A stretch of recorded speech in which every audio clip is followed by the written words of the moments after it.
pada hari ini kami sudah puji, kami sudah muliakan Tuhan sebagai rasa syukur kami atas karya-Mu, sebagai rasa syukur kami, sebagai rasa bentuk kekaguman kami akan kebesaran Tuhan yang selalu menolong kami dalam segala perkara. Biarlah segala pujian, penghormatan dan pengagungan kami persembahkan kepada Tuhan. Namun hati kami tetap merindu haus akan firman-Mu, sebab kami sungguh menyadari firman-Mu lah yang menjadi kebutuhan kami. Firman-Mu adalah kebenaran yang akan menolong setiap kami ya Bapa, membentuk, menjadikan kami segambar dengan Tuhan. Bahkan kuasa Roh Kudus-Mu yang juga menolong kami untuk mengerti, memahami akan kebenaran-kebenaran firman Tuhan. Oleh sebab itu berfirmanlah Tuhan, urapan Roh-Mu turun atas kami, terlebih atas hamba-Mu secara pribadi.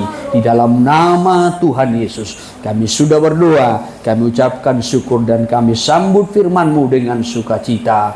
Haleluya, amin. Puji Tuhan, saya persilakan kembali duduk. Sekaliannya sidang jemaat yang dikasihi Tuhan, puji nama Tuhan. Salam sejahtera bagi kita sekaliannya. Salam. Lebih sukacita lagi, salam. Salam persekutuan kita Philadelphia. Ya, puji Tuhan, kiranya kasih dan anugerah Tuhan terus melimpah-limpah bagi kita sampai pada pagi siang hari ini, di tengah-tengah ibadah kita yang boleh terselenggara. Ya saudaraku, yaitu ibadah yang pertama yang boleh kita adakan pada hari ini. Tentu semua itu adalah berkat kasih dan anugerah Tuhan, sehingga kita boleh memuji-muji Tuhan, menikmati Tuhan, menikmati hadirat Tuhan, menikmati kasih-Nya. Bahkan kiranya juga hati kita siap untuk menikmati kebenaran-kebenaran firman Allah. Sehubungan juga pada hari ini adalah minggu pertama pada bulan Juni, dan kita biasanya pada minggu pertama mengadakan perjamuan kudus untuk selalu mengingatkan kita dengan korban Kristus yang sudah menyelamatkan, yang sudah menebus kita dari dosa dan akibat dosa, supaya kita beroleh hidup yang kekal di dalam Kristus Yesus Tuhan. Ya, dan saya juga selalu mengingatkan dan berharap perjamuan kudus ini bukan hanya sekedar suatu rutinitas bulanan saja, tetapi ini mengingatkan kita kepada korban Kristus, supaya kita selalu menghargai, menjunjung tinggi korban Kristus. Saudaraku, bahkan kita terus semakin dibawa kepada pertumbuhan rohani dengan menerima tubuh dan darah Yesus. Ya, puji Tuhan saudaraku. Namun pada kesempatan pagi siang hari ini, ya saya memberikan tema firman Tuhan bagi kita, memahami waktunya Tuhan. Ini dikutip dari suratan Rasul Paulus kepada jemaat di Korintus dalam 2 Korintus pasal yang ke-6, dari ayat pertama sampai kepada ayatnya yang kedua.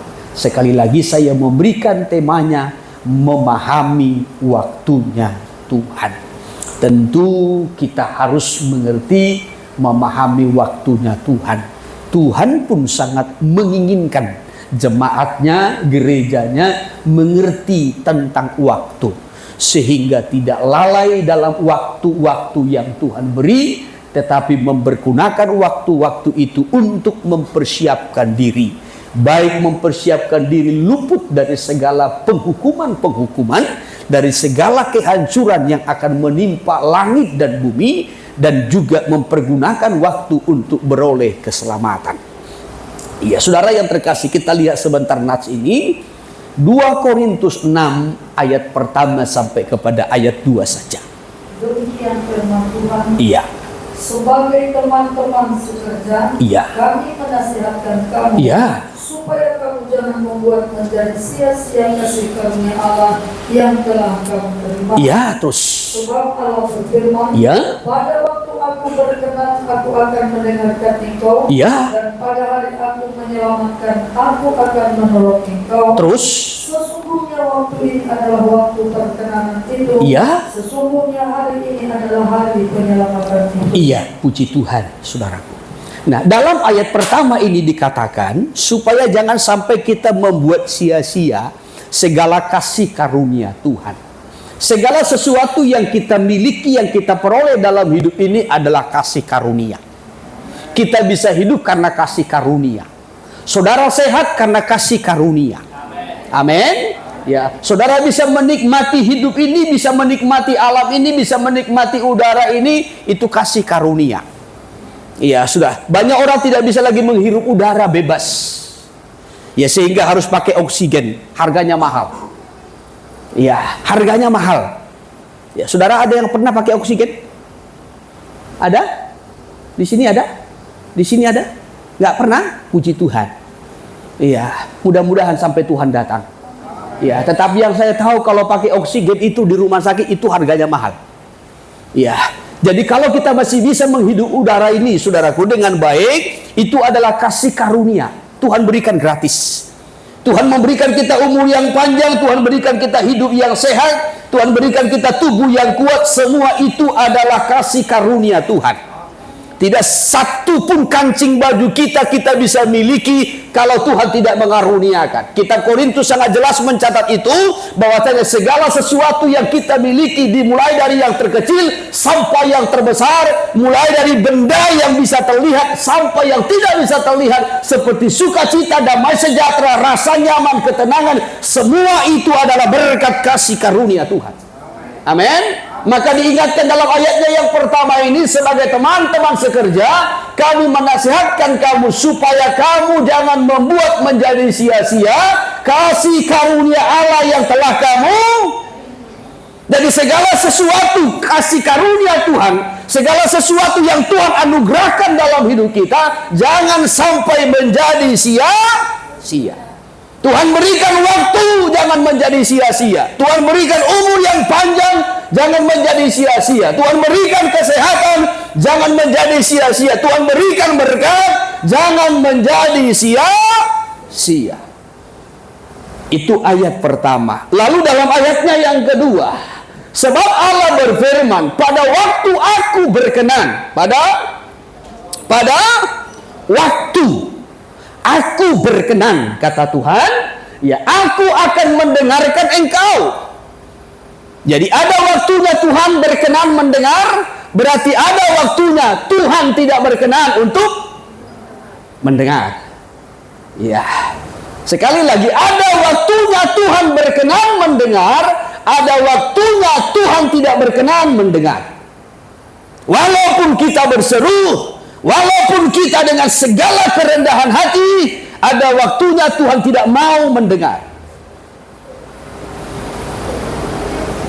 Musa pernah divonis Tuhan begini. Musa, tolong pintunya agak silo kemari. Iya. Tuhan berkata kepada Musa, Musa, engkau tidak kuperkenankan masuk ke tanah Kanaan. Engkau cukup dari tempat ini memandang tanah Kanaan, kata Tuhan.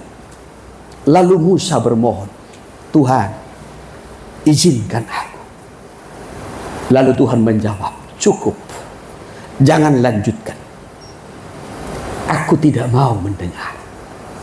Saudara bayangkan, ada waktunya Tuhan mau mendengar, ada waktunya Tuhan tidak mau mendengar. Ada waktunya Tuhan mau mendengar doa kita, ada waktunya Tuhan tidak mau mendengar.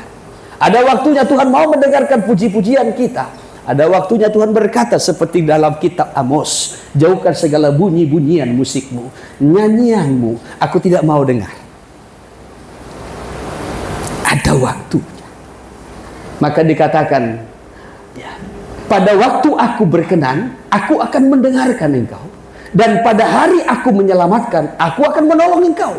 Sesungguhnya waktu ini adalah waktu perkenanan itu. Sesungguhnya hari ini adalah hari penyelamatan itu. Dari ayat yang kedua ini saya mau kutip bahwasanya, ya saudaraku, Tuhan selalu bekerja sesuai dengan waktu. Segala sesuatu itu ada waktunya. Maka kitab Pengkhotbah pasalnya yang ketiga mencatat, untuk segala sesuatu ada waktunya. Ya, untuk segala sesuatu ada waktunya.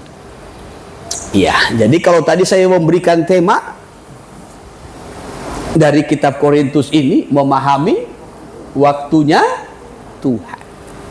Kita harus mengerti, kita harus memahami waktunya Tuhan, karena Tuhan selalu bekerja sesuai dengan waktu. Ya, sebab segala sesuatu katanya ada waktunya.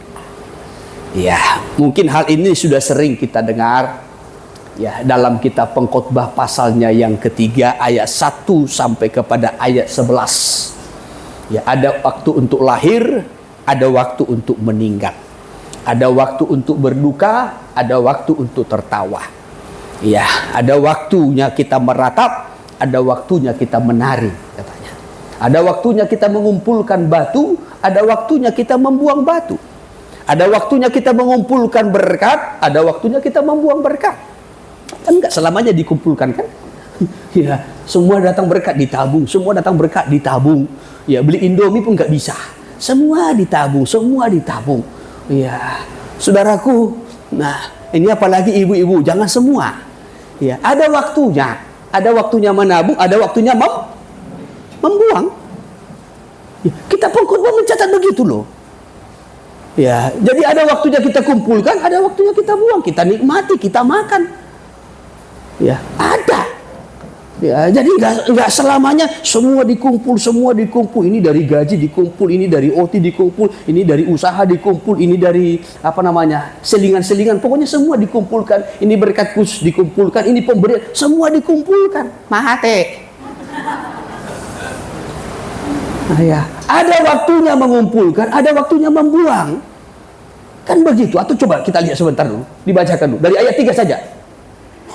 Pengkhotbah pasal 3 dari ayat 3. Ada waktu untuk membuang. Ayat berapa itu? Ayat 2 ya? Ayat 2 coba. Ada waktu untuk lahir, Iya. ada waktu untuk meninggal. Iya, terus. Ada waktu untuk menanam, ada waktu untuk mencabutnya. Iya, terus. Ada waktu untuk membunuh, ada waktu untuk menyembuhkan. Iya.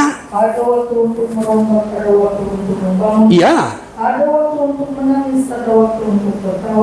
Terus. Ada waktu untuk meratap, ada waktu untuk menari. Terus. Ada waktu untuk membuang batu, ada waktu untuk mengumpulkan batu. Iya, terus. Ada waktu untuk memeluk, ada waktu untuk menahan diri dari membuang. Iya, ayat 6. Ada waktu untuk mencari, ada waktu untuk membiarkan ruh. Iya, terus. Ada waktu untuk menyimpan, ada waktu untuk membuang. Ada kan? Ada kan? Ya, ada waktu untuk mencari, ada waktu untuk membiarkan rugi. Jadi kalau ada kalanya kita rugi ya memang ada waktunya. Ada waktunya kita jualan untung. Ya, ini untung sedikit, ini untung sedang, ini untung besar. Kita senang. Ya, tapi ada waktunya. Ada waktunya. Ya, biarkan, relakan. Ya, jangan waktu rugi. Wah, enggak terima. Relakan. Maka dikatakan waktu untuk membiarkan berarti rela. Ya, jangan sampai ketika rugi, perkara pun kita, ke polisi pun kita nggak masalah. Waduh, ya ada waktunya. Ya, kita mencari, ada waktunya kita membiarkan diri kita rugi, ada waktunya untuk menyimpan, ada waktunya untuk membuang. Jadi jangan semua disimpan. Ya, ada waktunya dibuang, nikmati. Nah, kan keberatan semua. Nah, kenapa? Karena tidak memahami waktu. Ya, semua mau dikumpulkan. Ya, tetapi juga jangan terbalik. Semua mau dibuang, nggak ada yang terkumpul. Ya, datang buang. Ya, hanya lewat saja, saudaraku. Ya, datang hari Rabu, Kamis sudah terbuang semua. Kamis terbuang semua. Ya, ada waktu mengumpul, ada waktu membuang. Terus ada waktu untuk menangis. Terus ada waktu untuk tertawa. Ada waktu untuk meratap, ada waktu untuk... Ayatnya yang ke-7 sekarang. Ada waktu untuk merobek, ada waktu untuk mencari. Iya. Ada waktu untuk berdiam diri. Iya. Ada waktu untuk berbicara. Iya, ada waktu untuk mengasihi. Terus. Ada waktu untuk membenci. Terus. Ada waktu untuk perang, ada waktu untuk damai. Iya. Nah, tetapi ini jangan salah ya. Ya, jangan diputar-putar. Ya kan kita pengkhotbah mencatat ada waktu mengasihi, ada waktu membenci. Ya, sekarang waktunya aku membencimu.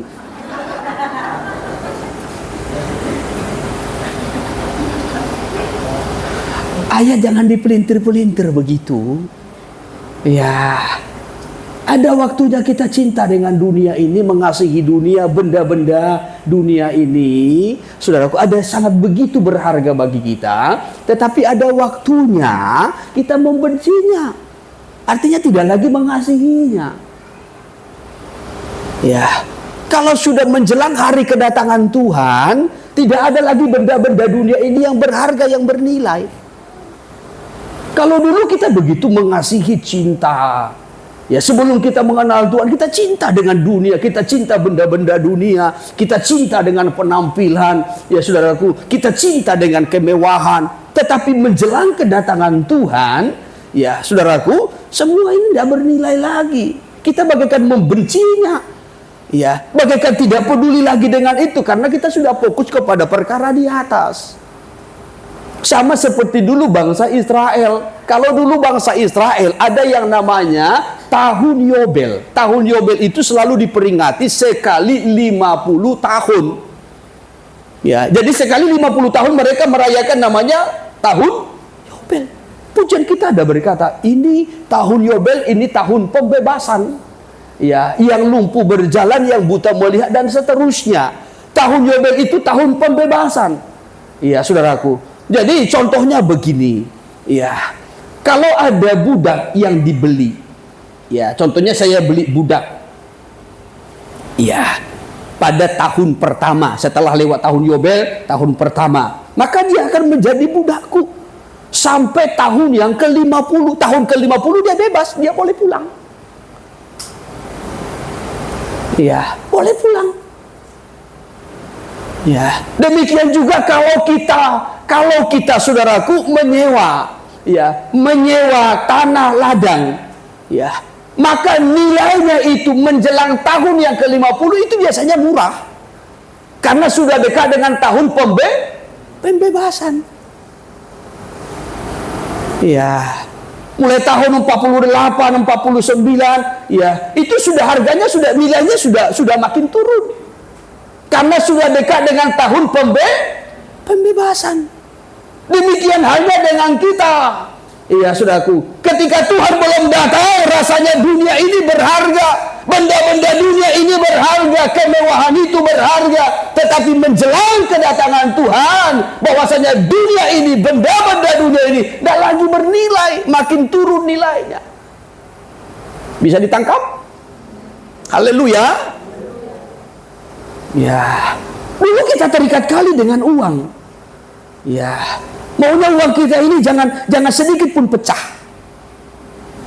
Kalau kita punya uang mungkin uang 50.000 dengan uang 100.000, ya sementara kita mau beli garam 2.000 atau 3.000, ya, sayang ini uang 100 sayang dipecah.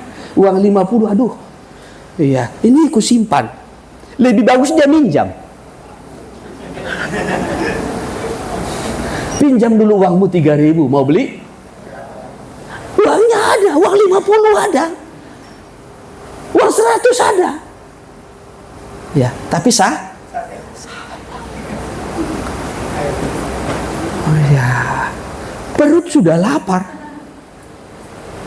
Ya, perut sudah lapar. Yang ada hanya nasi putih. Aduh, Indomie 3.000. Ini sayang. Mau dipecah sayang. Pinjam dulu uang.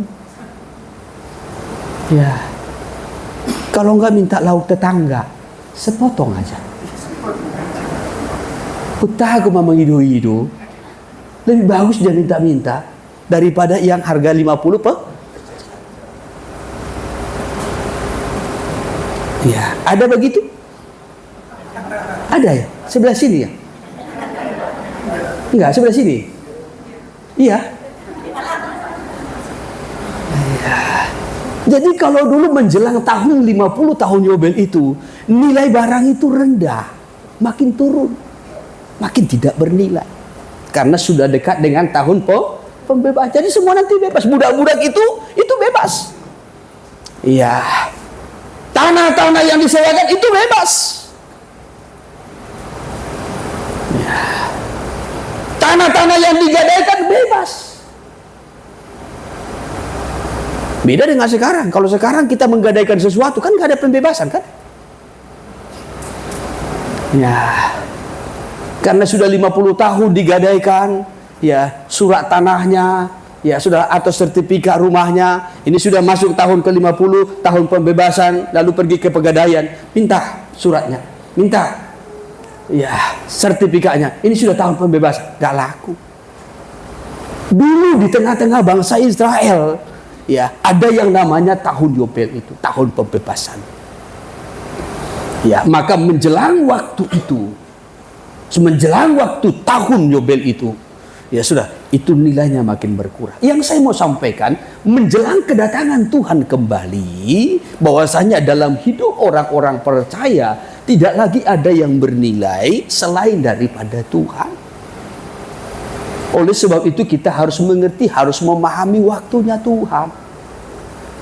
Ya, ada waktu kita mengasihi dunia ini, ada waktunya kita cinta dengan benda-benda dunia, tetapi ada waktunya kita harus meninggalkannya, membencinya, supaya kita semakin melekat dengan Tuhan.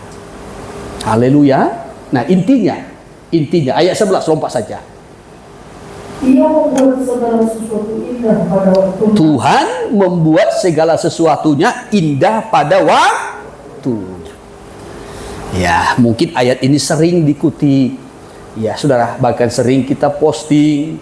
Tetapi harus mengerti, memahami apa yang dimaksud. Tuhan membuat segala sesuatu indah pada waktunya. Nah, kembali. Kalau saya memberikan temanya tadi, memahami waktunya Tuhan. Tuhan selalu bekerja sesuai dengan waktu. Itu yang pertama yang perlu kita ingat. Tuhan selalu bekerja sesuai dengan waktu. Oleh sebab itu, maka Tuhan menetapkan ya segala sesuatunya menurut waktu. Ya, ada waktunya untuk lahir, ada waktunya untuk mati. Ada waktunya mengumpulkan, ada waktunya membuang. Ada waktunya kita meratap, ada waktunya kita menari. Ada waktunya berduka, ada waktunya kita menangis. Tuhan menetapkan segala sesuatu itu sesuai dengan waktunya. Yang walaupun waktunya Tuhan dengan waktunya kita manusia itu berbeda. Karena kalau waktunya kita manusia ini maunya segala sesuatu itu secara instan. Sementara waktunya Tuhan itu adalah sesuai dengan kebenaran yang Tuhan tentukan, yang Tuhan tetapkan. Ya, beda waktunya Tuhan dengan waktunya kita, beda. Kalau waktunya kita maunya semua instan tanpa proses. Kalau Tuhan berkata, aku akan menjadikan engkau menjadi kepala, bukan menjadi ekor, maunya langsung jadi kepala. Ya, makanya begitu menjadi kepala langsung besar kepala.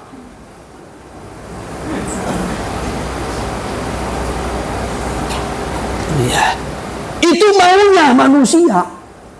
Ya, kalau Tuhan berfirman, tidak baik manusia itu seorang diri, tetapi aku akan memberikan seorang penolong yang sepadan. Maunya begitu didengar firman itu, begitu pulang ibadah langsung terjadi.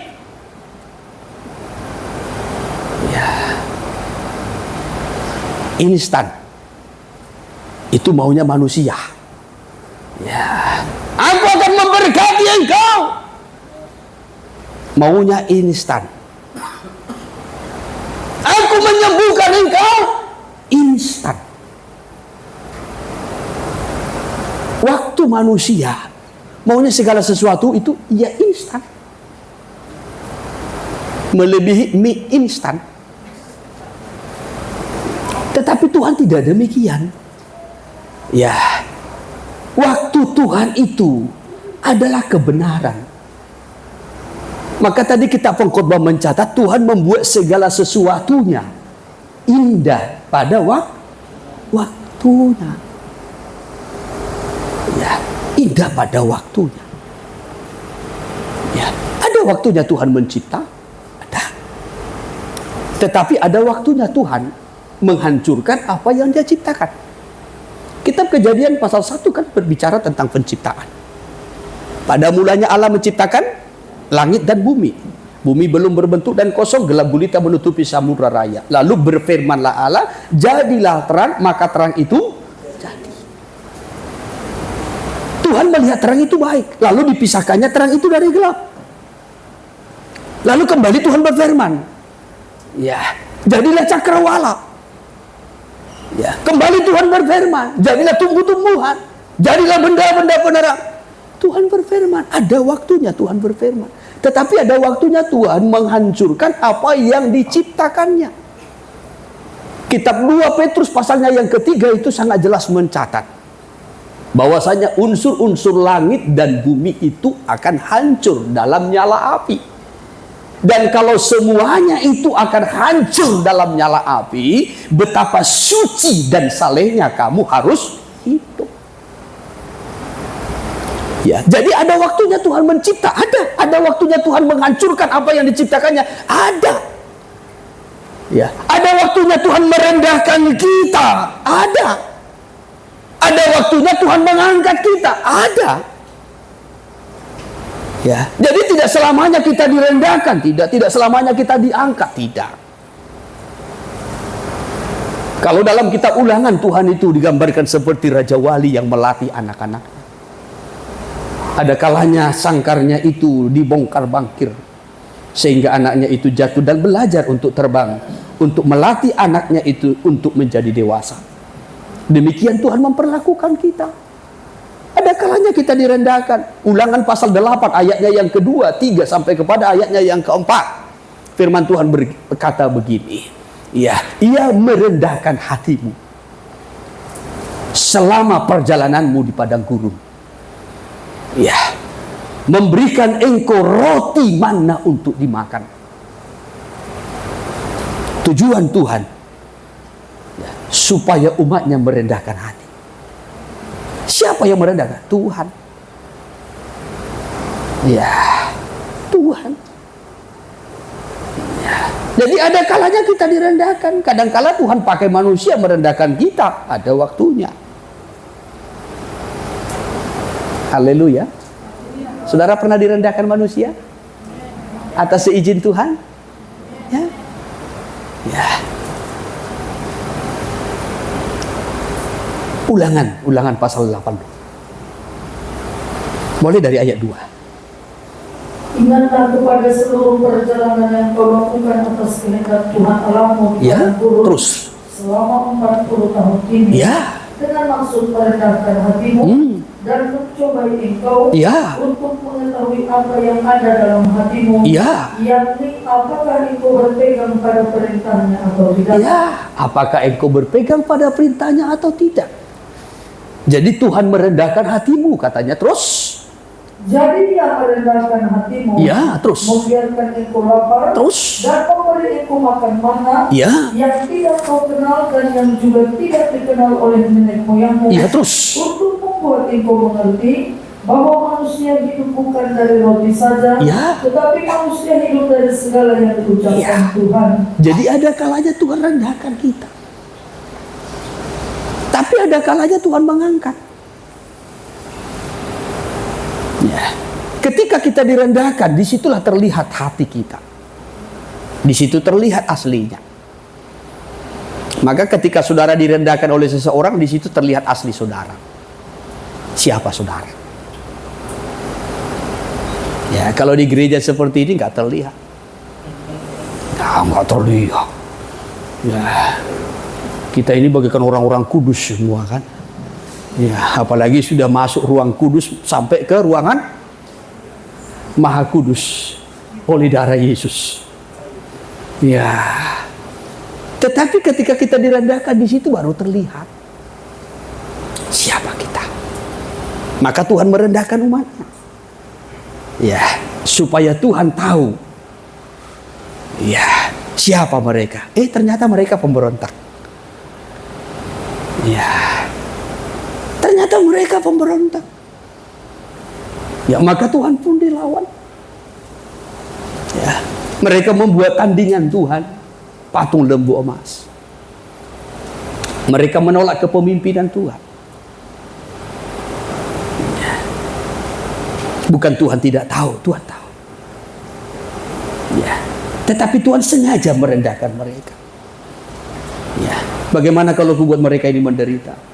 Jalan di padang gurun, hanya makan roti mana. Segala sesuatu terbatas.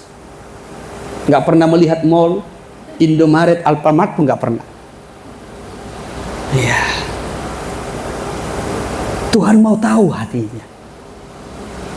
Ternyata ketika direndahkan baru terlihat siapa mereka. Ya. Tetapi ada kalanya Tuhan mengangkat. Ya. Tuhan muliakan mereka di antara bangsa-bangsa di sekelilingnya. Tuhan tunjukkan bahwasanya Tuhan mengasihi mereka. Berbeda dengan bangsa-bangsa lain. Supaya engkau terpuji, engkau ternama, engkau termasyhur, kata Tuhan. Kita lompat ke Ulangan 26 ayat 18. Ulangan 26 ayat 18. Demikian firman Tuhan. Ya.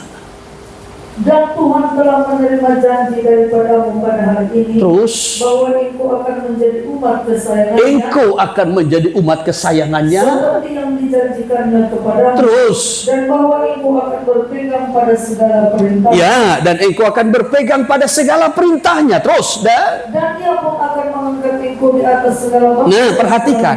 Dan Tuhan pun akan mengangkat engkau di atas segala bangsa yang telah dijadikannya. Jadi segala bangsa yang ada di dunia ini Tuhan yang menjadikan. Amin. Iya, dari satu orang Adam, ya, dan Hawa, dan terus berkelanjutan sampai kepada zamannya Nuh.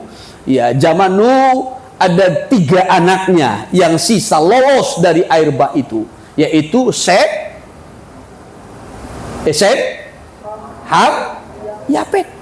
Maka dari 3 inilah keturunannya menjadi bangsa-bangsa. Itu dalam Kejadian pasal 10 sampai kepada Kejadian pasal 11. Lalu nanti pasal 12 mulailah dari keturunan Sem itulah nanti Abraham. Dari Abraham lah lahir Ishak, Yakub, dan 12 suku Israel. Iya. Tetapi dari semua bangsa-bangsa itu Tuhan memilih Israel menjadi umat kesayangannya. Ya, bahkan terus. Dan ia pun akan mengangkat engkau di atas segala bangsa yang telah dijadikannya. Ya, untuk menjadi terpuji, ternama dan terhormat. Ya. Maka engkau akan menjadi umat yang kudus bagi Tuhan Allahmu. Ya. Seperti yang dijanjikan. Ya. Jadi ada waktunya Tuhan mencipta, ada waktunya Tuhan menghancurkan apa yang Dia ciptakan. Ada waktunya Tuhan itu merendahkan, ada waktunya Tuhan itu juga mengangkat. Amin. Ada waktunya Tuhan menyelamatkan, ada waktunya Tuhan menghukum. Ya. Jadi tidak selamanya waktu yang Tuhan berikan bagi manusia itu adalah untuk memperoleh keselamatan. Tidak. Ada waktunya Tuhan menyelamatkan, ada waktunya Tuhan menghukum. Maka yang perlu kita pahami, memahami waktunya Tuhan. Kapan waktunya Tuhan menyelamatkan, kapan waktunya Tuhan menghukum. Kapan waktunya Tuhan mencipta, kapan waktunya Tuhan menghancurkan yang diciptakannya. Kapan waktunya Tuhan merendahkan kita, kapan waktunya Tuhan mengangkat kita. Harus mengerti, harus memahami waktu yang Tuhan tetapkan. Iya. Ada waktunya Tuhan menyelamatkan. Kitab Roma pasalnya yang ke-11 sangat jelas mencatat itu. Iya. Dari ayat yang ke-22, 23, bahkan sampai kepada ayatnya yang ke-25. Iya. Selagi Tuhan masih memberikan kemurahan untuk diselamatkan, mari pergunakan keselamatan itu. Pergunakan waktu itu. Tetapi ada waktunya Tuhan menunjukkan murkanya. Ayat 23. Demikian, tetapi mereka pun akan dicangkokkan kembali. Terus, jika mereka tidak tetap dalam ketidakpercayaan mereka, ya, sebab Allah berkuasa untuk mencangkokkan mereka kembali. Iya, naik dulu ayat 22. Sebab itu perhatikanlah kemurahan Allah dan juga kekerasannya. Perhatikan kemurahannya, perhatikan juga kekerasannya. Kapan waktunya Tuhan menunjukkan kemurahan? Kapan waktunya Tuhan menunjukkan kekerasannya? Ada waktunya. Terus, yaitu kekerasan atas orang-orang yang telah jatuh. Terus, tetapi atas kamu kemurahannya. Atas kamu kemurahannya. Yaitu jika kamu tetap dalam kemurahannya. Terus, jika tidak, kamu pun akan Iya. dipotong juga. Kamu akan tetap dalam kemurahan kalau kamu menghargai kemurahan itu. Ya, Tuhan akan memberikan kepada kita waktu kesempatan kalau kita menghargai waktu dan kesempatan itu. Tetapi kalau tidak, kamu pun akan dipotong, dibuang. Ya, kalau sudah dipotong, diputus, ini akan menjadi kering seperti ranting. Lalu nanti akan dibuang ke dalam api untuk dibakar. Ya, jadi ada waktunya Tuhan menyelamatkan, ada waktunya Tuhan menghukum. Ayat 25, lompat saja. Sebab saudara-saudara, Ya, supaya kamu jangan menganggap dirimu pandai. jangan menganggap dirimu pandai, ya. Aku mau. agar kamu mengetahui rahasia. Ini suatu rahasia. Apa itu? Sebagian dari Israel telah menjadi tegara sampai jumlah yang penuh dari bangsa-bangsa lain telah masuk. Sebagian dari bangsa Israel menjadi tegar. Maka sampai hari ini bangsa Israel masih tegar hati, masih mengeraskan hati. Kekerasan hati mereka membuka peluang bagi saya dan saudara, yaitu bangsa-bangsa lain, supaya kita masuk dalam kerajaan sorga, supaya kita masuk dalam rencana Tuhan, supaya kita masuk dalam panggilan Tuhan. Ada waktunya nanti bangsa Israel itu, mereka nanti akan membuka hati kepada Tuhan. Kalau nubuatan Injil Matius mencatat seperti ini, iya, tariklah pelajaran dari perumpamaan tentang pohon ara. Kalau sudah mulai melembut rantingnya, berarti waktunya sudah dekat. Itu menunjukkan kepada bangsa Israel. Kalau bangsa Israel sudah bagaikan ranting yang sudah mulai melembut, mereka melembutkan hati, merendahkan hati, lalu mereka berseru kepada Tuhan untuk diselamatkan, berarti waktunya kedatangan Tuhan sudah sangat singkat. Ya, maka mereka nanti akan diselamatkan. Dalam ibadah pendalaman Alkitab saya sampaikan, jumlah mereka yang diselamatkan karena iman, karena menerima Yesus sebagai Tuhan dan Juru Selamat, 144.000. Ya. Kalaupun ada yang lain nanti diselamatkan, itu mereka diselamatkan karena mereka menjadi martir. Ya. Tetapi mereka diberikan pintu anugerah, kesempatan, peluang yang terakhir sebelum kedatangan Tuhan. Dan kalau mereka sudah melembut, maka pintu anugerah bagi saya dan saudara tertutup. Kesempatan bagi kita untuk diperbaiki, untuk dipulihkan, untuk berubah, untuk bertobat tertutup.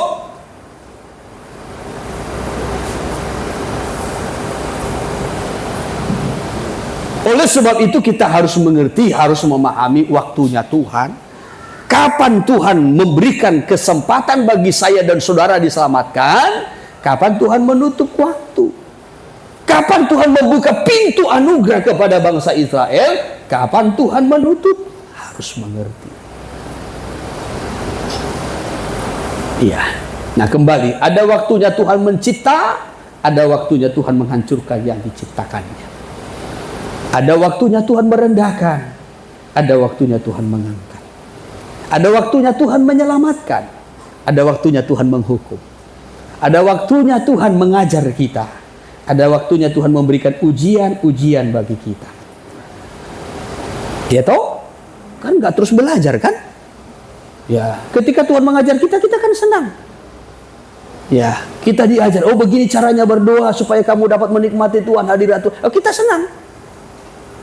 Ya, oh begini caranya supaya kamu diberkati, hidupmu terus bertumbuh, secara jasmani pun engkau diberkati. Oh kita senang. Begini caranya supaya engkau mengalami kesembuhan ilahi. Oh kita senang. Tuhan ajar.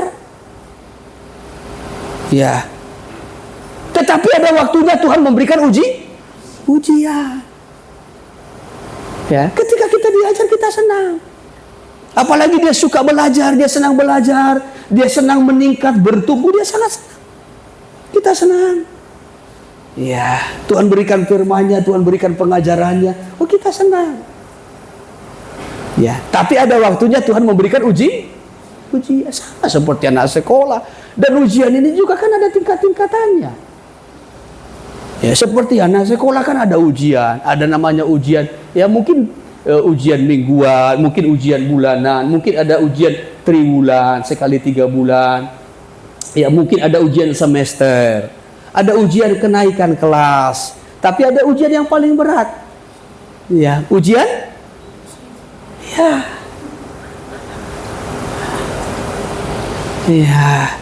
lulus atau tidak. Ya, kalau ujian triwulan mungkin ya dia masih main-main. Oh, itu kan ujian triwulan. Ya, ada lagi mereka. Oh, itu kan ujian mid semester. Gampang. Ya, nggak apa-apa. Nilainya rendah pun nggak apa-apa. Ya, nanti bisa ditambah-tambahin itu. Nanti ditambah itu dengan nilai-nilai dari PR, ya, dari kerajinan, dari kebaikan sosial, ya, kedekatan dengan teacher, ya, dan lain sebagainya. Nanti waktu terima rapor, salamkan dikit, ya, bawa nanti ya kue, ya, coklat kepada teacher, nah tambah itu nilainya. Tapi ada namanya ujian akhir, kelulusan. Ya, demikian juga dengan hidup kita. Kita diajar Tuhan, diberi firman, kita senang. Tapi ada ujian. Ada ujian harian dalam hidup. Ya, diuji ekonominya, diuji kesehatannya, diuji karakternya. Tetapi ada ujian yang berat, ujian kelulusan. Ya, layak enggak kita naik level? Ya, jangan dasar terus. Ya, dasar terus. Percaya saja. Percaya saja, kita akan diberkati. Percaya saja, kita akan disembuhkan. Percaya saja, kita masuk surga. Kan dasar. Masih ingat kitab Ibrani mencatat? Ya, itu pelajaran dasar. Soal percaya, bertobat, penumpangan tangan, pelbagai pembaptisan masih dasar. Ya, kalau hanya dasar terus, nggak naik levelnya. Ya, kapan sekolah menengah? Ya, nggak naik levelnya. Ya, kapan sekolah tingkat atas? Kapan kuliahnya? Ya, kapan S1-nya? Kapan S2-nya? Kapan S3-nya? Ini kan ada ujiannya. Ya, lulus dari SD baru masuk SMP, dari SMP lulus masuk ke SMA, dari SMA lulus nanti kuliah. Nah, di kuliah juga mau S1 kan ada skripsi. Dari S1 mau ke S2 kan ada tesisnya. Dari S2 ke S3 kan ada disertasinya. Ya, jadi ada ujian-ujian. Ujian kelulusan. Apakah kita layak naik level atau enggak? Jadi jangan hanya SD saja, dasar terus. Ya, mulai dari nenek moyang kita sudah menjadi Kristen, tetapi tetap dasar. Percaya saja, engkau diberkati. Percaya saja, engkau sembuh. Enggak salah, tetapi jangan hanya di dasar saja.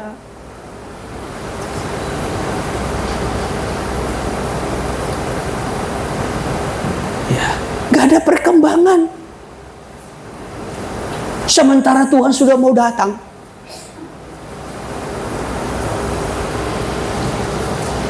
Ya. Soal kedatangan Tuhan kita tidak mengerti. Ya. Soal segala sesuatu yang terjadi pada zaman akhir ini kita nggak paham.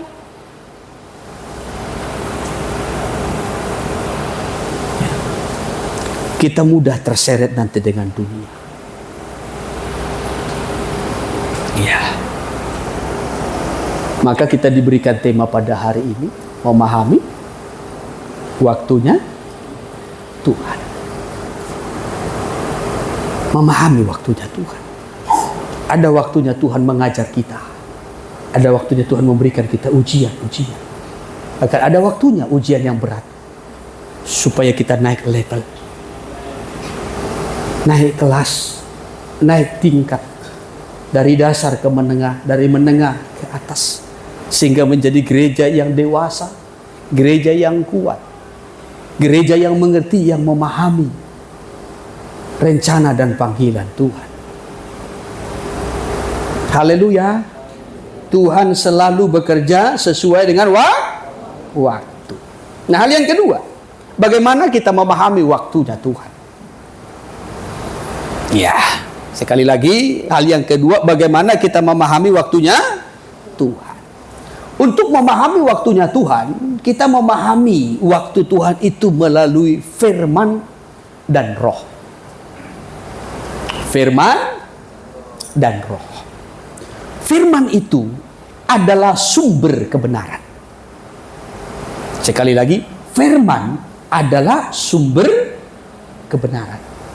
Sedangkan roh itu adalah sumber pewahyuan ataupun ilham. Ya, kalau kita mau mengerti kebenaran, kita memahami kebenaran itu dari firman. Orang sekalipun sekolah setinggi-tingginya secara sekuler akan sulit mengerti, memahami tentang kebenaran. Maka banyak orang pintar di dunia ini tidak memahami kebenaran. Tuhan berkata kepada Daniel, Daniel, sembunyikanlah firman itu, penglihatan itu, pengetahuan akan bertambah. Ya, tetapi orang tidak mengerti, tidak memahami kebenaran. Tidak mengerti soal ujian, tidak mengerti soal pemurnian, tidak mengerti soal kesucian. Karena penglihatan itu berbicara tentang akhir zaman, kata Tuhan. Iya. Jadi kebenaran itu tidak selamanya dimengerti oleh orang-orang yang pintar di dunia ini. Di dunia ini banyak orang pintar. Tetapi orang pintar sekalipun sulit mengerti, memahami tentang kebenaran. Karena kebenaran itu berasal dari firman. Yohanes pasal 17 ayat 17 mencatat, ya, kuduskanlah mereka dengan firman-Mu. Firman-Mu adalah kebenaran. Iya, ini ya, Yohanes 17 ayat 17, kuduskanlah mereka dalam kebenaran, firman-Mu adalah kebenaran. Ya, jadi kalau kita mau mengerti waktunya Tuhan, kita mengerti dari kebenaran firman. Ya, firman itulah kebenaran. Kebenaran yang bagaimana? Kebenaran yang menyelamatkan. Bukan hanya kebaikan, tidak. Beda kebaikan dengan kebenaran. Karena baik belum tentu benar. Tetapi yang benar pasti baik. Haleluya. Ya. Nah, saudara yang terkasih, Alkitab tidak mengajarkan kepada kita hanya untuk baik, tidak, tetapi kebenaran. Ya, kalau hanya baik di luar Tuhan pun kita bisa belajar baik. Ya, dulu saya sebelum mengikut Tuhan dulu, ya banyak menerima nasihat-nasihat yang baik. Ya, saudaraku, ya, tetapi setelah mengerti firman Tuhan, ya baru kita mengerti kebenaran firman Tuhan itu yang kita pegang, itu yang akan tergenapi. Ya, ajaran-ajaran yang baik banyak. Ya, banyak. Ya, saya tidak perlu kutip keseluruhannya, saudaraku. Ya, tetapi yang saya mau sampaikan bahwasanya firman itu adalah kebenaran. Dan ingat, kebenaran itulah yang menyelamatkan. Ya, bukan hanya membuat kehidupan sosial kita baik, tidak, tetapi kebenaran itu menyelamatkan. Kalau kita mundur kepada Yohanes pasal yang ke-8, ya, bahwasanya kamu akan mengerti kebenaran, dan kebenaran itu akan menyelamatkan. Ya, itu nanti boleh saudara lihat dalam Yohanes 8 ayat yang ke-32. Ya, saudaraku, sekali lagi, firman adalah sumber daripada kebenaran. Oleh sebab itu, Daniel menyelidiki firman Allah yang ditulis oleh Yeremia ataupun dari kitab Yeremia tentang waktu, tentang waktunya Tuhan. Ketika Daniel dibuang ke Babel bersama dengan rekan-rekannya, bahkan seluruh bangsa Israel yang dibuang ke Babel, maka di Babel Daniel belajar. Saya pernah menyampaikan, ya, bahwasanya yang menginspirasi kehidupan daripada Daniel itu ada dua tokoh. Satu itu adalah Raja Yosia, yang kedua itu adalah Nabi Yeremia. Ya, dikatakan dalam Daniel pasal 9 ayatnya yang kedua, Daniel menyelidiki kitab yang ditulis oleh Yeremia tentang waktunya Tuhan. Karena Tuhan berjanji bangsa Israel akan dibuang ke Babel selama 70 tahun. Ya. Lalu Daniel menyelidiki waktu itu. Dan dia menghitung sudah berapa lama Israel itu dibuang ke Babel. Sudah berapa lama dia menjalani kehidupan sebagai orang buangan di Babel. Dia hitung, dia selidik itu. Tepat setelah 70 tahun mereka dibuang ke Babel, Tuhan gerakan hati Kores, Raja negeri Persia, untuk kembali membawa bangsa Israel dari Babel kembali ke tanah Kanaan, ke negerinya, untuk membangun kembali Yerusalem, tembok Yerusalem, bahkan juga bait suci. Tapi yang saya mau kutip, Daniel menyelidiki itu, kitab itu, tentang waktunya Tuhan. Iya, Daniel 9 ayat 2. Demikian, iya, pada tahun pertama kerajaannya itu, iya, aku Daniel memperhatikan dalam kumpulan kitab, iya, jumlah tahun yang menurut firman Tuhan kepada Nabi. iya, jumlah tahun yang menurut firman Tuhan yang disampaikan kepada Nabi Yeremia, terus akan berlaku atas timbunan puing Yerusalem. Iya, terus. Yang 70 tahun. Ya, jadi Daniel perhatikan itu. Tuhan berfirman melalui Yeremia bahwasanya Yerusalem itu akan menjadi puing-puing selama 70 tahun karena Israel dibuang ke Babel. Lalu dia selidiki.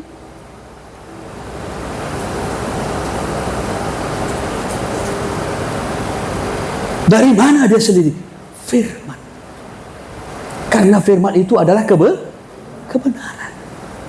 Apa yang dinubuatkan melalui firman tentang waktunya Tuhan, itu adalah suatu kebenaran dan akan digenapi. Ya, saya ikuti dulu soal sumber kebenaran ini mengenai waktunya Tuhan. Iya. Jadi Tuhan selalu bekerja sesuai dengan waktu. Kalau Tuhan berkata kamu dibuang ke Babel 70 tahun, setelah 70 tahun kembali. Ya.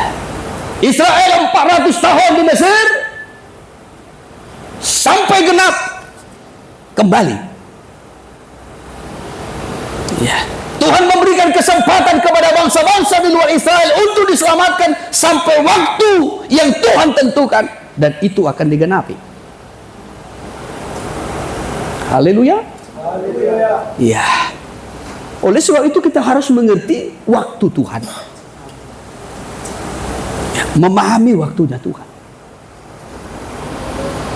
Sama ketika Esther juga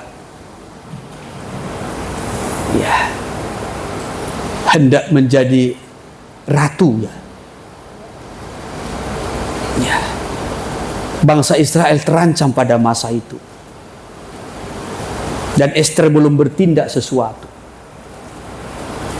Tetapi Mordekai, orang yang tahu tentang waktunya Tuhan, berkata kepada Esther, Esther, jangan kau kira karena engkau ratu, hanya engkau sendiri yang selamat.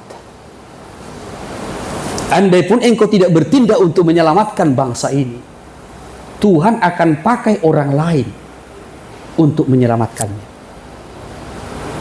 Karena Mordekai tahu Tuhan akan menyelamatkan umatnya. Ya. Dalam Ester pasal yang keempat. Demikian ayat 13 dimulai. Iya.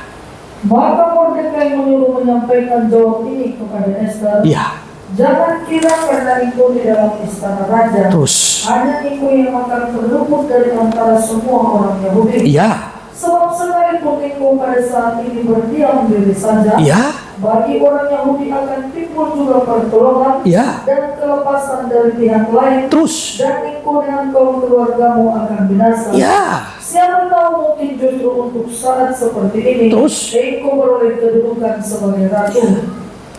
Jadi Mordekai tahu.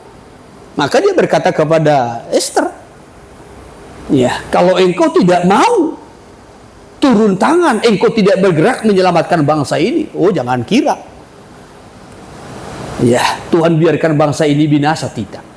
Tuhan akan pakai yang lain.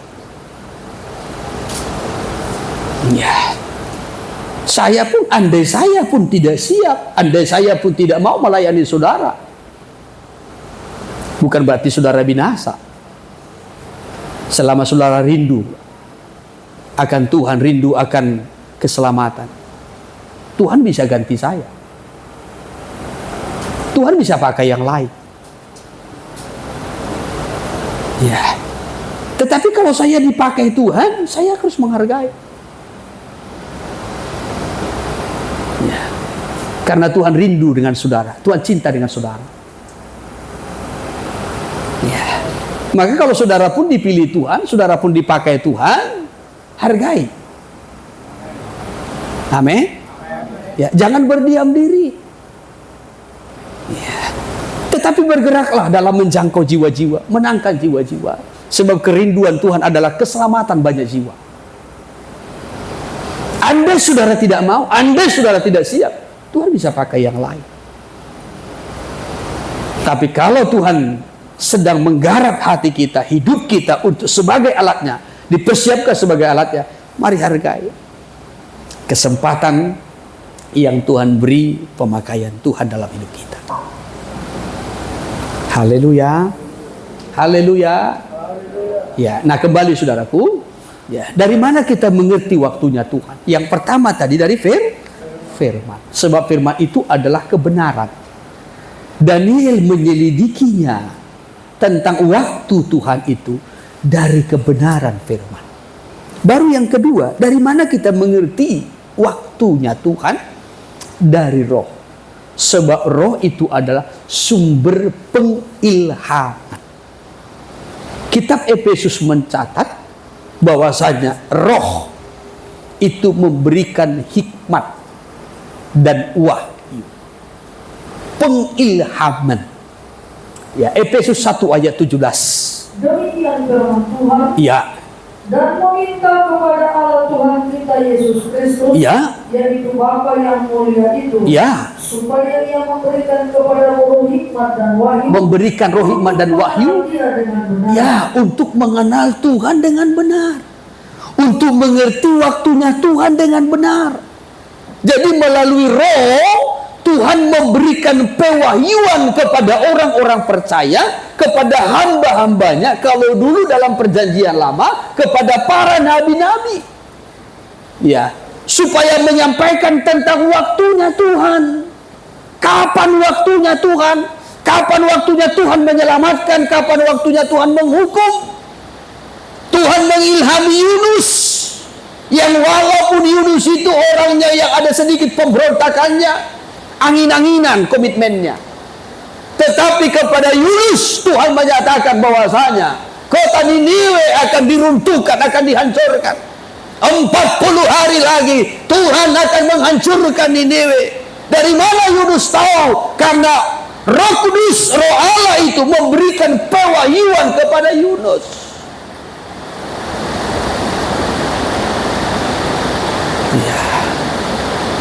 Jadi roh itu memberikan ilham, memberikan pewahyuan, sehingga mengerti tentang waktunya Tuhan.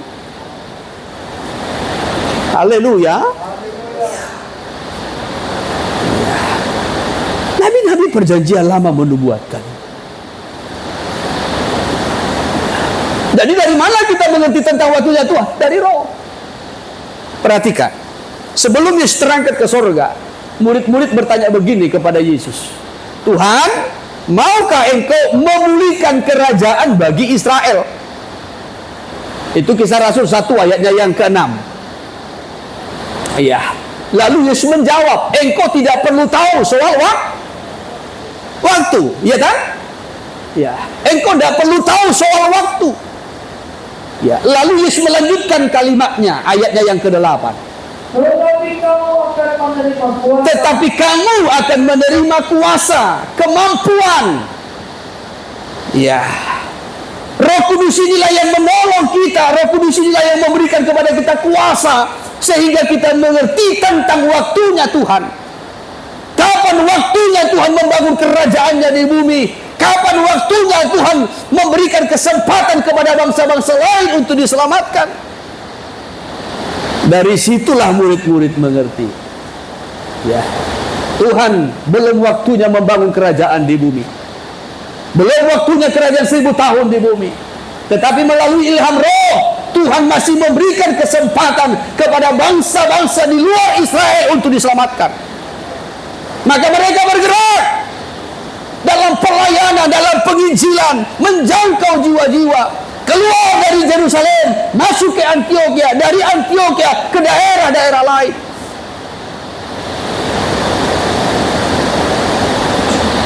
Roh itu memberikan pewahyuan sehingga mengerti tentang waktunya Tuhan. Haleluya. Haleluya. Ya, saudara yang terkasih, dua sumber untuk mengerti waktunya Tuhan: firman dan roh. Dan sangat celaka kalau orang tidak mengerti waktunya Tuhan. Sangat celaka kalau orang membiarkan waktu Tuhan berlalu begitu saja. Jeritan umat Tuhan dalam kitab Yeremia pasalnya yang ke-8 ayatnya yang ke-20 itu, sudah waktu menuai, sudah waktunya diselamatkan, tetapi kami belum diselamatkan juga. Wah, berarti nanti akan masuk dalam buah susulan. Ya, buah susulan. Wah, itu ngeri. Zaman antikristus nanti. Ya. Yeremia ya. Pasal 8 coba. Ayat 20 ya. Demikian firman Tuhan. Iya. Sudah lewat musim menuai. Terus sudah berakhir musim kemarau. Ya. Tetapi kita belum diselamatkan. Ya, sudah lewat musim menuai. Musim panen sudah lewat. Musim penyelamatan sudah lewat. Ya, hujan akhir sudah berlalu. Ya, bahkan sudah berakhir musim kemarau, tetapi kita belum juga diselamatkan. Karena tidak mengerti tentang waktunya Tuhan. Ya. Tidak memahami waktu yang Tuhan beri. Kapan Tuhan menyelamatkan? Kapan Tuhan memberikan hujan awal? Kapan Tuhan memberikan hujan akhir? Tidak dipahami. Hujan awal sudah berlangsung 2000 tahun yang lalu. Dalam Kisah Rasul pasalnya yang kedua dan seterusnya. Itu hujan awal yang memberikan pertumbuhan bagi gereja. Ya. Orang-orang di luar Israel diselamatkan, ditebus. Sekarang kita masuk dalam hujan akhir, yaitu mempersiapkan gereja, mempersiapkan orang-orang percaya supaya memiliki kualitas rohani, dewasa secara rohani, untuk siap dituai bagaikan gandum masuk ke lumbung. Tetapi orang percaya itu dituai untuk masuk ke kota Yerusalem baru. Amin. Ya. Oleh sebab itu kita harus mengerti waktunya. Kita bukan berada di awal akhir zaman, tetapi kita berada di akhir dari akhir zaman. Menjelang kedatangan Tuhan, menjelang penuaian besar-besaran. Jangan sampai tidak mengerti. Firaun tidak menanggap waktu Tuhan. Ya, maka dikatakan begini dalam Yeremia 46. Katakanlah Firaun itu, ya, si tukang ribut yang membiarkan kesempatan berlalu. Ya. Yeremia 46. Demikian ayat 17. Sebutlah nama Firaun raja Mesir. Ya. Tukang ribut yang membiarkan kesempatan berlalu. Iya, tukang ribut yang membiarkan kesempatan berlalu. Iya. Jadi ada kesempatan tidak dipakai, tidak pergunakan, ribut aja. Iya, saudaraku. Hidup dalam peperangan, hidup dalam kebencian. Iya. Tidak mempergunakan waktu kesempatan. Maka sampai dikatakan yang membiarkan kesempatan kan ada kesempatan bagi Firaun, sudah melihat mujizat Tuhan, kuasa Tuhan, sudah melihat kebenaran, sudah dengar firman dari Musa, tetapi membiarkan kesempatan itu berlalu. Sama juga dengan Efraim dalam kitab Hosea. Ya, kalau tidak salah saya sampaikan juga dalam ibadah pendalaman Alkitab pada Jumat yang lalu. Diberikan kesempatan untuk mengalami kelahiran baru, tetapi tidak mau menerima kelahiran baru. Ada kesempatan untuk dibaharui, tetapi tidak mempergunakan kesempatan itu untuk dibaharui. Ya, sehingga Tuhan berkata, dulu terlatih, tetapi sekarang sudah menjadi bodoh, bagaikan lembu yang bodoh. Harus dikendalikan dengan kekang, harus dikendalikan dengan tali les. Membiarkan kesempatan berlalu karena tidak memahami waktunya Tuhan. Kembali kepada tema kita, memahami waktunya. Waktu apa? Waktu penyelamatan. Ya, waktu penyelamatan, yaitu untuk menyelamatkan manusia yang sudah jatuh dalam dosa, yang sudah rusak. Dunia ini sudah rusak bersama dengan isinya. Ya, jadi bukan hanya dunianya saja, bukan hanya alamnya saja, tetapi manusianya juga sudah rusak. Ya, dulu Tuhan menciptakan bumi ini begitu indah. Ya, saudara. Ya, maka manusia itu ditempatkan di Taman Eden, taman yang indah. Segala sesuatu di sana lengkap tersedia. Tetapi karena dosa, maka bumi itu menjadi rusak. Bukan hanya buminya, tetapi juga manusianya. Ya, dosa terus makin meningkat, kerusakan bumi makin bertambah. Dalam ibadah pendalaman Alkitab saya sampaikan bagaimana bumi itu rusak oleh gempa bumi. Coba lihat banjir bandang di mana-mana, menghancurkan, tanah longsor, tanah yang bergerak, gunung meletus dan lain sebagainya. Ini merusak. Tetapi bukan hanya alam saja yang rusak, manusia pun rusak. Ya, kitab Kejadian pasalnya yang ke-6 mencatat mulai dari ayat 11 sampai kepada ayat 13. Semua manusia menjalankan hidup yang rusak di bumi. Ya, jadi bukan hanya bumi ini saja yang rusak, tetapi manusianya pun sudah menjadi rusak. Ya, manusia rusak. Karena itu Tuhan menetapkan hati untuk merusakkan, untuk menghukum, untuk menghancurkan bumi pada masa itu. Maka Tuhan datangkan air bah. Setelah itu Tuhan pulihkan kembali. Rusak lagi oleh dosa. Nanti terakhir Tuhan akan memulihkan pada waktu kerajaan 1000 tahun damai. Ya. Tetapi sebelum itu manusianya dulu harus ya, diperbaiki, dipulihkan. Ya. Kapan waktu pemulihan? Sekarang. Sebelum Yesus datang. Kisah Rasul pasal 3 ayat 21. Kristus harus tetap tinggal di sorga sampai waktu pemulihan segala sesuatu. Iya, ayat 21.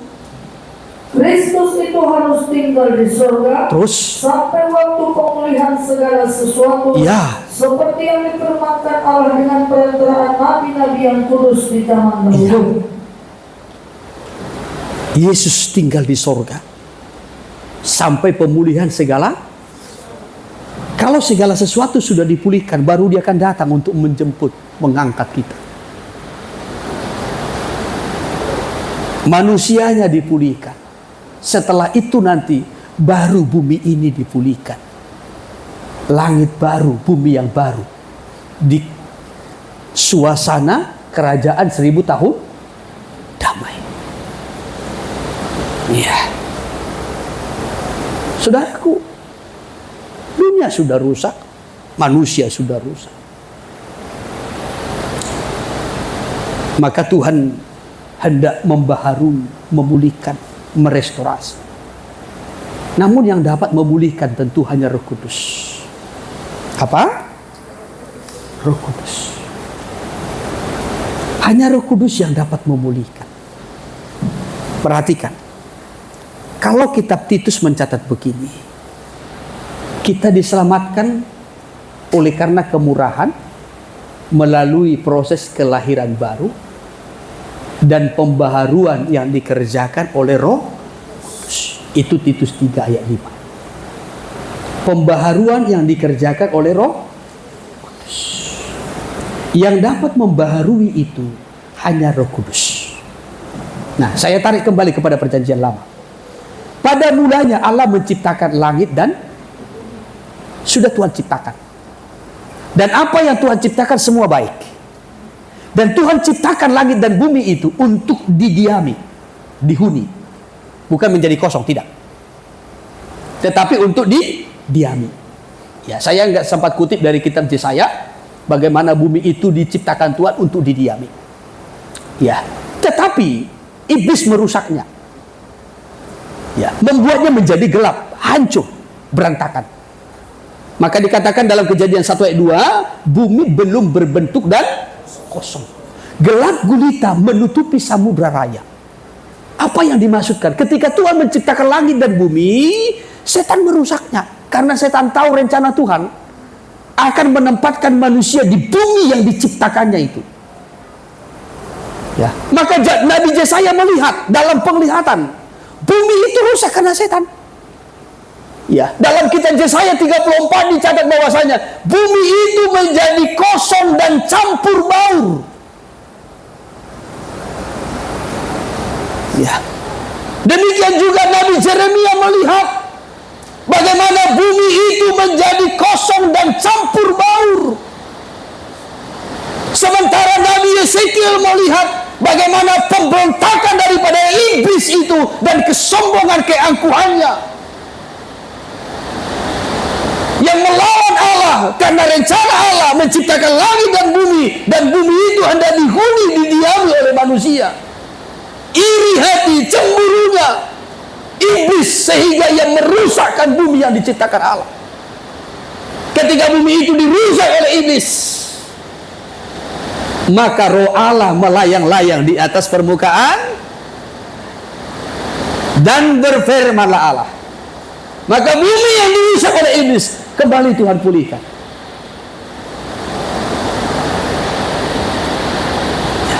Kembali Tuhan pulihkan. Ya.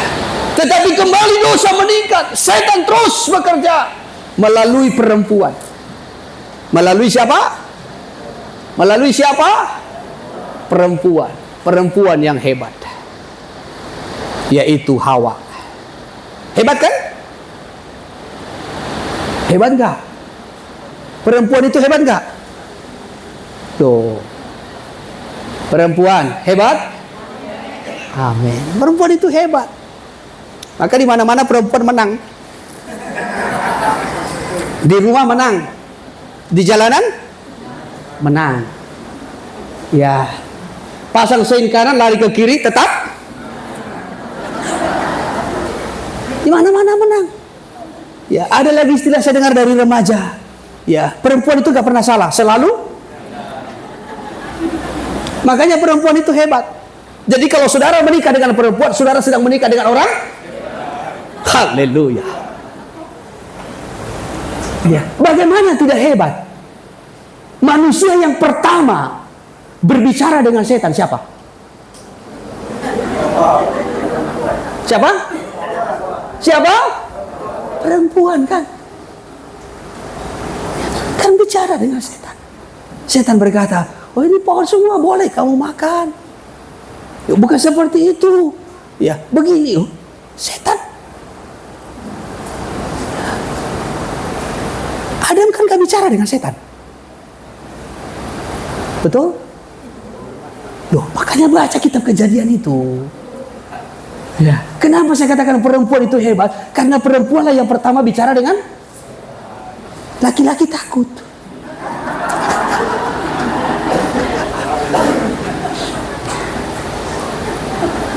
Ya.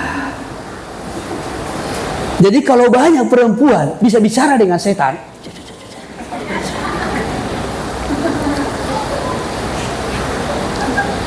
itu dari sononya itu sudah. Saudara bayangkan. Ya. Setan berkata, oh semua buah di taman ini boleh kamu makan. Tuhan berkata, yang di tengah-tengah taman ini tidak boleh. Oh boleh. Ya, Tuhan berkata seperti itu, Tuhan itu bohong. Supaya kamu jangan seperti Tuhan. Ya. Ini kan keingintahuan daripada perempuan itu tinggi. Istilah sekarang itu dikatakan dengan kepo. Tingkat keponya. Jadi kalau sekarang perempuan tingkat keponya tinggi, wajar. Karena begitu ibu begitu.